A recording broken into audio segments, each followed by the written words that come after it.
আসসালামু আলাইকুম, সবাই কেমন আছেন? আজকে আমি শেয়ার করব আমার আম্মুর হাতের রোস্টের রেসিপি। আমি নিজেও আজকে শিখব।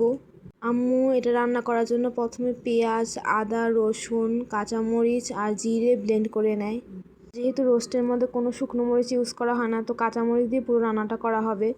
তারপর কিশমিশ আর চিনাবাদাম, কাজু বাদামও দেওয়া যায়, কিন্তু আমাদের বাসায় কাজু বাদাম ছিল না, তো এই দুইটা জিনিসই ব্লেন্ডার করে নিব।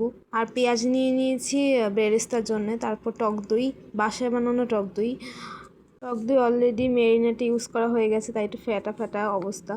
আর এর মধ্যে আমরা বেরেস্তা করে নিচ্ছি। আমার আম্মুর হাতের এই রোস্টটা পুরা বিয়েবাড়ির রোস্টের মতন টেস্ট হয়।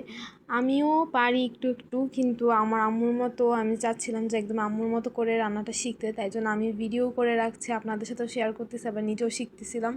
সবাই আমার আম্মুর হাতের এই রোস্টটা অনেক অনেক বেশি পছন্দ করে।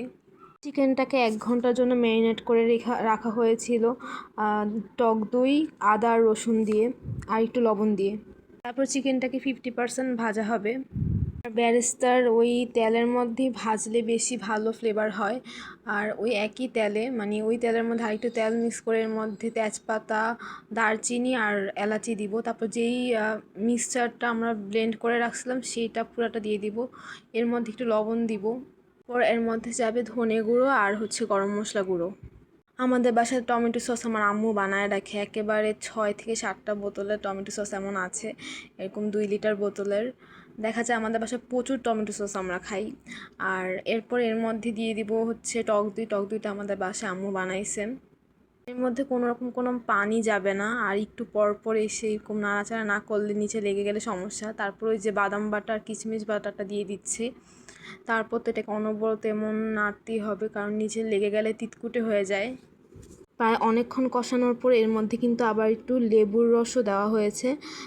লেবু না থাকলে ভিনেগারও ইউজ করা যায়, কিন্তু আমরা লেবুর রসটা ইউজ করি। তার মধ্যে 1 চামচ কেওড়া জল। কেওড়া জলটা দিলে অনেক সুন্দর ফ্লেভার হয়। তারপর তো পুরো মানে চিকেন পুরাটা দিয়ে দেওয়া হবে। তারপরে এই চিকেন দিয়ে অনেকক্ষণ কষানো হবে। কষাতে কষাতে যখন উপর দিকে একটু তেল তেল উঠে আসবে, তখনই রোস্টটা হয়ে যাবে। এর মধ্যে কিন্তু আবার অনেকটুকু পরিমাণে চিনি দেওয়া লাগবে, মানে পরিমাণ মতো, যতটুকু রান্না অতটুকু চিনি। তারপর যে বেরেস্তাগুলো সব দিয়ে দেওয়া হবে। পুরো রান্নাটাই আম্মু করেছে, কিন্তু আম্মুর রান্নার মাঝে আমার একটু নাড়ানাড়ি করতে অনেক ভালো লাগে। আম্মু যখনই যে কোনো রান্না করে আমি একটু নাড়াচাড়া করি। রান্নার মধ্যে তো কোনো রকম কোনো শুকনো মরিচ ইউজ করা হয় না, তো পুরাটা রান্নায় কাঁচামরিচ দিয়ে করা হয়েছে, লাস্টেও কাঁচামরিচ দিয়ে দেওয়া হয়েছে। এটাই আমার আম্মুর হাতের রোস্টের রেসিপি। তো সবাই ভালো থাকবেন, আল্লাহ হাফেজ, আসসালামু আলাইকুম।